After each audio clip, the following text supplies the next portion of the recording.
Joining us on the broadcast is General Shankar Roy Chowdhury, former Indian Army Chief. Thanks very much, sir, for being here with us. An absolutely unfortunate piece of news that's come in. The General Bipin Rawat is no more. The CDS of India has passed away in that tragic chopper crash. Your initial reaction, sir? My reaction is it's a sad beginning to what we had looked forward for decades. Because this appointment, Chief of Defence Staff, which is there in all first-class armies, we don't have it. We in the Indian Armed Forces have been trying to get this appointment through for, I'll call it, ages. The political establishment was against it in India. Because I think unseen, unspoken, it was that if the defense services get together, the political situation, they may affect the political situation. Therefore, the Chief of Defence Staff appointment was not given until now. Now we've got it, and this is very, very, very unfortunate that our first Chief of Defence Staff, which was the culmination of a system which the Indian Armed Forces were seeking for a long time, has come through. But now we have got to select the next Chief of Defence Staff.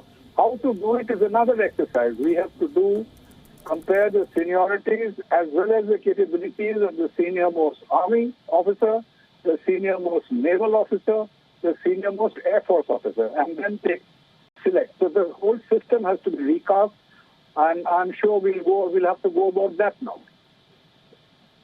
Absolutely. General Chowdhury, if I can request you to also share with us a particular interaction, the most memorable moment that you look back at when we talk about the legacy that General Bipin Rawat leaves behind. Are you speaking to me? Yes, sir. Go ahead, sir. Yes. Will you repeat the question again, please? The line is not good.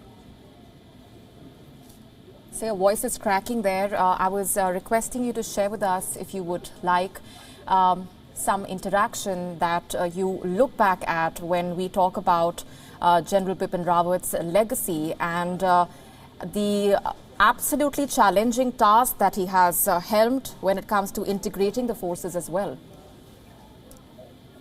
Well, General Bipin Rawat, when I was on the military academy, General Bipin Rawat was a first-termer, and I was the senior-most, the passing-out termer. So I know him from that time. Right. Not only that, later on, in later life, when I did my National Defence College, I was posted on a staff appointment to General Bipin Rawat's father, late General Lakshman Singh Rawat.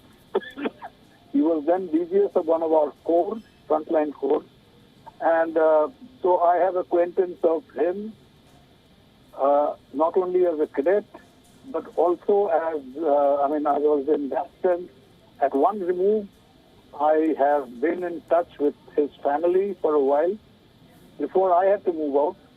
So to that extent, General Bipin Rawat's contribution to the legacy of the Indian Armed Forces is his stewardship of the institution of the Chief of Defence Staff. And an appointment which was logical, which should have been there, but due to the political situation in our country, it has not been there so far. And we were looking forward to a makeover,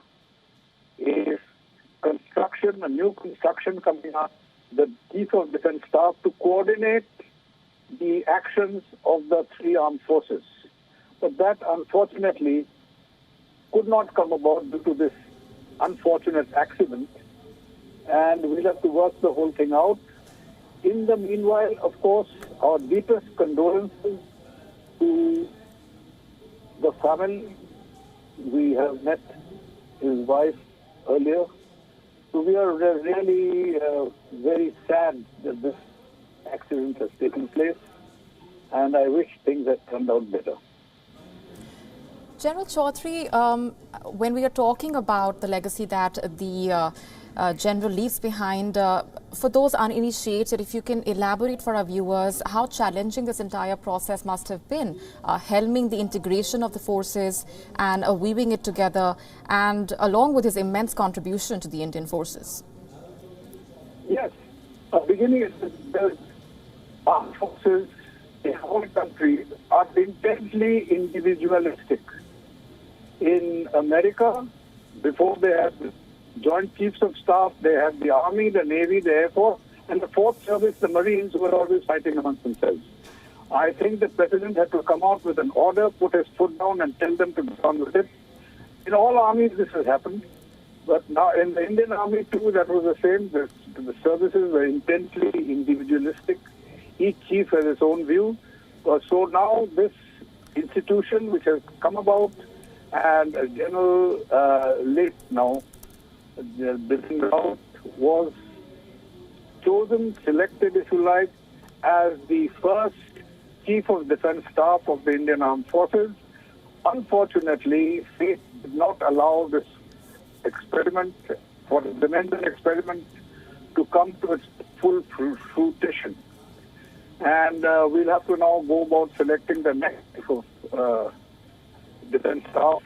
Whether it will be from the Army, the Navy, or the Air Force, we've got to work out our calculations all again. But I think this is a system which is now set into the Indian Defence Forces, and it will have to be developed. Absolutely. This is the unfortunate piece of news that we have been monitoring, the developments that have been coming in after the announcement of this unfortunate piece of news by the Indian Air Force, the official statement that was put out declaring that General Bipin Rawat has died in that tragic chopper crash that took place early this morning in the southern Indian state of Tamil Nadu.